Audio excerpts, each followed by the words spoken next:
हाय, पावसाळ्यामध्ये मी कोणकोणत्या फळभाज्या लावल्या तर ते मी आज तुम्हाला दाखवणार आहे आणि त्यांची प्रोग्रेस काय आहे हे सुद्धा आज आपण इथे बघणार आहोत। आणि तुम्ही पावसाळ्यामध्ये काय काय लावलं तेही तुम्ही मला कमेंट बॉक्समध्ये अवश्य सांगा। आणि ज्या भाज्या किंवा फळभाज्या लावलेल्या आहेत तर त्यांना म्हणजे फळभाज्यांना लावल्यानंतर स्पेशली बऱ्याच जणांना हा म्हणजे प्रॉब्लेम येतो की फळझाडांना किंवा वेलांना त्या फुलं येतात पण त्याला फळं येत नाहीत, म्हणजे फळधारणा होत नाही। तर हे असं कशामुळे होतं तर आणि फुलं लागतात पण ते गळून पडतात, तर त्याचं कारण काय असतं तर ह्या सगळ्या प्रश्नांची उत्तरं आपण आज इथे बघणार आहोत। आणि आपण ज्या लावलेल्या आहेत फळभाज्या लावलेल्या असतील किंवा जे फळभाज्यांचे वेल लावले असतील, मग ते भोपळा असेल, कारली असेल किंवा काकडी असेल, तर ह्या वेलांपासून आपल्याला जास्तीत जास्त उत्पन्न मिळण्यासाठी आपण काय करायला पाहिजे, कोणतं खत दिलं पाहिजे, ह्या सगळ्यांची माहिती आज आपण या व्हिडिओमध्ये घेणार आहोत। तर चला तर मग आता आपण बघूयात की मी काय काय लावलं आहे ते। हा आहे भोपळा। तर या ह्याच्यामध्ये कुंडीमध्ये 3 असे भोपळ्याचे वेल आलेले आहेत। हे बघा, हे तुम्हाला 3 भोपळ्याचे वेल दिसत आहेत आणि हा आहे तो कारलेचं 2 वेल आलेले आहेत। ॲक्च्युली याच्यामध्ये तशी गर्दीच झालेली आहे, पण याच्यानंतर मी आता काय करेन की याच्यातला एक वेल काढून दुसरीकडे ट्रान्सफर करणार आहे। आणि खाली इथे मी थोडीशी कोथिंबीर टाकलेली, ती सुद्धा इथं आलेली आहे, पण मस्त आलेली आहे। आणि हे मी लावलेलं आहे जूनच्या एंडिंगला लावलेलं आहे, म्हणजे 15 दिवस झाले, 15 ते 3 आठवडे झाले हे लावून। त्यानंतर या दुसऱ्या कुंडीमध्ये आहे, दुसऱ्या कुंडीमध्ये एक भोपळ्याचा वेल आलेला आहे आणि हा आहे ते काकडीचा वेल आहे। आता काकडी लावली खरी, पण ते आता माकड कधी ठेवणार त्याच्यावरती डिपेंड आहे। आणि हे छोटे छोटेसे तुम्हाला दिसत आहेत, ते हे असे दिसत आहेत ना छोटे छोटेसे, तर ते आहे गवार आहे। गवार तेवढीशी अजून वाढली नाही आहे, पूर्णपणे असं फक्त उंच वाढलेली आहे, पण जास्त अशी ती म्हणजे असं रोप अजून जास्त उभं राहत नाही आहे। त्याचं कारण म्हणजे काय की इकडे आता गेले 15 दिवस सतत पाऊस आहे। आत्तासुद्धा तुम्हाला पाण्याच्या थेंबांचे आवाज येत असतील। आणि ॲक्च्युली मी 2 दिवस झाले व्हिडिओ शूट करायला बघते, पण पाऊस एवढा मुसळधार 24 तास आहे की त्यामुळे, आणि इथे गॅलरीमध्ये वरती पत्र्याचं हे असल्यामुळे ना, शेड असल्यामुळे खूप आवाज येतो म्हणजे, आणि त्यामुळे मला व्हिडिओसुद्धा शूट करता आला नाही आहे। आणि ह्याच्यामध्ये मी लावलेलं आहे, तर ह्याच्यामध्ये बघा, हे ह्याच्यामध्ये पण थोडीशी गवारचे 1-2 रोपं आहेत, भेंडीची रोपं आहेत, आणि त्यानंतर हे आहे ते फजाव म्हणतात याला। आणि हे जे फजावचे बिया आहेत तर त्या मी पारजी मॅडमनी मला दिलेले आहेत। फजाव म्हणजे हा एक चवळीचाच एक प्रकार आहे, आणि चवळीच ती पण त्याला ब्राऊन कलर असा असतो। आपली जी चवळी आपण रेग्युलर करतो तर ती पांढरी शुभ्र असते, आणि ही जी असते तर ती ब्राऊन कलरची असते, आणि म्हणून त्याला फजाव म्हणतात। आणि ह्याची टेस्ट मात्र छान येते, उसळ किंवा तुम्ही आमटी केली तर टेस्ट खूप मस्त येते। आणि मी हे भोपळ्याच्या वेल लावण्याचं कारण म्हणजे काय माहिती आहे, मला भोपळ्याच्या पानांची भाजी खूप आवडते। आता तुमच्याकडे पण वेल असेल तर तुम्हीसुद्धा ती अवश्य ट्राय करा, कारण भोपळ्याच्या पानांची भाजी एवढी मस्त लागते, सुंदर, अप्रतिम, म्हणजे मला ती लहानपणापासूनच खूप आवडते। आणि गेल्या वर्षीसुद्धा मी भोपळ्याचे वेल खास भाजीसाठी म्हणून लावले होते, यावर्षीसुद्धा मी भाजी करण्यासाठी म्हणूनच हे दोन्ही ठिकाणी लावलेले आहेत। तर याच्यामध्ये आलेले आहेत 3 आणि याच्यामध्ये एकच वेल आलेला आहे। तर आता 15-3 आठवडे झाल्यानंतर आपण आता ह्याला थोडंसं खत घालायला पाहिजे। आणि आज आता मी हे घालणार आहे खत थोडंसं, आणि तेही गांडूळ खत घालणार आहे। कुंडी ज्या वेळेला भरली मी आणि हे लावल्या बिया, तर त्यावेळेला मी त्यांना शेणखत, गांडूळ खत, किचन वेस्ट खत आणि गार्डन सॉईल असं मिक्स करून मी भरलेली होती कुंडी।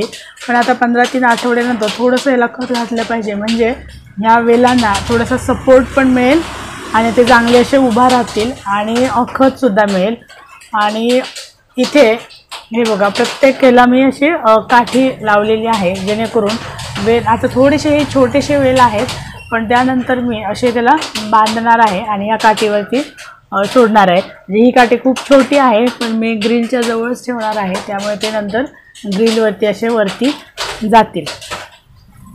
ह्याला पण मी इथे सपोर्टसाठी काठी अशी लावलेली आहे.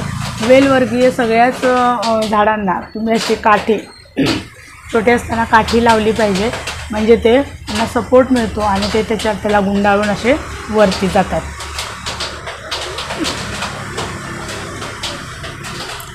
तर आता आपण याला खत घालूयात. आणि दुसरं म्हणजे फळभाज्यांना जास्तीत जास्त फ्रुटिंग येण्यासाठी किंवा जास्तीत जास्त आपल्याला उत्पन्न मिळण्यासाठी काय करायचं, तर हे जे आता छोटे आहेत हे माझ्याकडे, तर 5 ते 7 पानावरती गेलं की आपण त्यांचे शेंडे आहेत ते कट केले पाहिजेत. असं आपण 3 वेळा कट करायचं. म्हणजे काय होतं की बऱ्याच वेळेला फक्त आपल्या वेलाला मेल फ्लावर्स येतात आणि मेल फ्लावर्सचं कन्व्हर्जन फळामध्ये होत नाही. आणि त्याच्यासाठी फिमेलसुद्धा फ्लावर्स आली पाहिजेत, तरच त्याचं फ्रुटिंग आपल्याला मिळू शकतं. आणि म्हणून आपण इथे असं कट करायचं आहे, शेंडा त्याचा कट करायचा आहे. शेंडा कट केल्यानंतर पुन्हा तिथून नवीन फांद्या येतील आणि त्या नवीन फांद्याने मग मेल आणि फिमेल फ्लावर्स दोन्ही असल्यानंतर पॉलिनेशन होऊन आपल्या फळझाडांना म्हणजे मोठ्या प्रमाणावरती फ्रुटिंग होतं. एक तर त्यांना खूप फांद्या आल्यामुळे प्रत्येक फांदीला फ्रुटिंग होतं, त्यामुळे आपली फळांची संख्या वाढते. आणि दुसरं म्हणजे मेल आणि फिमेल दोन्ही फ्लावर्स आल्यामुळे पॉलिनेशनचा प्रश्न येत नाही आणि त्यामुळे सुद्धा फ्रुटिंगचा आपला रेट हा वाढत असतो. हे एक रिझन झालं. दुसरं म्हणजे तुम्ही त्याला खत घातलं पाहिजे. म्हणजे आता 15 दिवसानंतर किंवा 15 दिवसानंतर तुम्ही त्याला वरचेवर थोडंसं खत घातलं पाहिजे, कारण खत घातलं नाही तर त्याची वाढ चांगली होणार नाही आणि त्याला फळधारणा होणार नाही. हे दुसरं झालं. आणि तिसरं म्हणजे काय की तुमच्या गार्डनमध्ये जर काय म्हणजे पॉलिनेशन होत नसेल, म्हणजे फुलांची जर काही झाडं नसतील तर तिथे मधमाशा वगैरे येत नाहीत आणि त्यामुळे तुमच्या झाडांचं पॉलिनेशन किंवा फुलांचं पॉलिनेशन होत नाही आणि म्हणूनसुद्धा फ्रुटिंग हे मिळत नाही. तर असं जर काय हा जर प्रश्न असेल तर तुम्ही हँड पॉलिनेशन करू शकता. म्हणजे मेल आणि फिमेल फ्लावर्स असतील तर ते तुम्ही हाताने पॉलिनेशन तुम्ही त्याचं करू शकता. तर यावरती तुम्हाला जर काय माझी आता झाडं ही छोटी आहेत तर तुम्हाला 3G कटिंग कसं करायचं, त्यानंतर पॉलिनेशन कसं करायला हवं, यावरती जर काही तुम्हाला व्हिडिओ हवा असेल तर तुम्ही तसे कमेंट बॉक्समध्ये कमेंट करा. तर आपण त्याच्यावरती सुद्धा एक व्हिडिओ नंतर नेक्स्ट करूयात. म्हणजे पण आत्ता गांडूळ खत घालूयात म्हणजे त्याची वाढ आणखी चांगली होतील. बघा कुंडीमध्ये सुद्धा किती छान असे याची वाढ झालेली आहे, मस्त अशी पानं आलेली आहेत. पण आता आमच्या इकडे तर गेले 15 दिवस यांना ऊन नाही आहे अजिबात आणि त्यामुळे नाहीतर हे आणखी झपाट्याने याची वाढ झाली असते. तर आता आपण याला थोडंसं खत घालूया. तर तुमचं छोटंसं जरी गार्डन असेल तरी असं आपण कुंड्यामध्ये आपण फळभाज्या किंवा पालेभाज्यासुद्धा लावून आपले गार्डनिंगचे हौस आपण पूर्ण करू शकतो आणि त्याचा म्हणजे आनंद घेऊ शकतो. आणि खरं तर सगळ्या कामांपेक्षा गार्डनिंग हे एक असं काम आहे की तिथे वेळ खूप छान जातो, मस्त जातो. पूर्णपणे आपण अगदी आपल्याला किती ताणतणाव असेल तरीसुद्धा आपण अगदी फ्री होतो, म्हणजे आनंदी होतो. म्हणजे मला तरी तसं वाटतं. मी उठल्याबरोबर पहिलं माझं काम म्हणजे की येऊन मी माझी सगळ्या झाडावरती एक लक्ष टाकते, बघते आणि त्यानंतर मग काय असेल कामाला सुरुवात करते. म्हणजे आपण उठल्यानंतर झाडं बघितल्यानंतर एवढं मनाला प्रसन्न आणि छान वाटतं, फ्रेश वाटतं, ताणतणाव अजिबात राहत नाही. आणि गार्डनिंगमध्ये काम करत असतानासुद्धा आपला वेळ खूप छान जातो. आणि दुसरं म्हणजे आपला एक्झरसाईज सेपरेट करायची गरज भासत नाही, कारण ह्या कुंड्या उचलणं ठेवणं ह्याच्यामध्ये भरपूर चांगला व्यायाम होऊन जातो. आता ही मी कुंडी एवढी पटापट उचलते, म्हणजे ही मी किती लाईटवेट भरली आहे ते बघा. म्हणजे ह्याच्यामध्ये मी राईस हस्क आणि खत हे जास्त प्रमाणामध्ये घातलेलं आहे आणि गार्डन सॉईल ही कमी प्रमाणामध्ये घातलेली आहे, जेणेकरून आपल्या बाल्कनीला किंवा गार्डनला जास्त ओझं होता कामा नये आणि ते हलकं राहिलं तर आपल्या ग्रिलवरती सुद्धा ओझं होणार नाही आणि म्हणून मी ह्या सगळ्या कुंड्या अशा लाईट वेट ठेवलेल्या आहेत.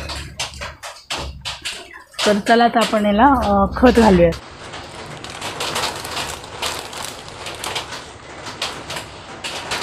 हे गांडूळ खत मी प्रत्येक कुंडीमध्ये टाकते.